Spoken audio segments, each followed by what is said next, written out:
یا آهنگ تقدیم میکنم به کسایی که افغانای خود در کامنت ها دو میزنن. یه خاندانت دخترکم به تو خواستگار آمده، حالی درس میخونی یا توی میکنی؟ چی کنم خداگاه درس یاد نمیگیرم. وی پدرت ناله این خاندانت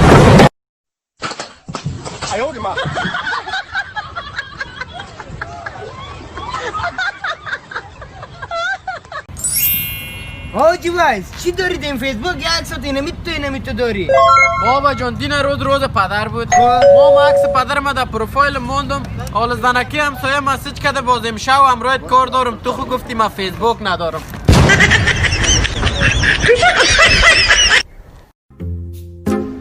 بابا چه دیدی امیال زلزله شد؟ نه والا رویم دیگه طرف بود. بله بچیم، عکس به خاطر خواستگاری دخترم رای کرده بودی؟ کاکا جان رای کرده بودم. بچیم عکس تا یک ساعت سعی کردم باور کنید خوشم نامدی، خوشایند نیستی. بچیم پیشتر عکس تا به خانمم نشان دادم. خود چی گفت خوشی جان کاکا؟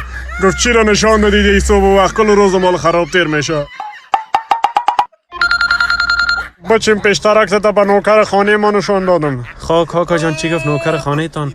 چی گفت خانه را علاقات گفت من رفتم روزگارم خراب شد. ما به مردم منطقه نشان دادم، مردم منطقه را علاقه دادن. داخل به دخترم نشان دادم. خواه کاکا جان دختر چی گفت؟ دخترم چی گفت ضعف کرد. از خوشی؟ نه از غم. او منحوس برو یگان روز خودکشی کن.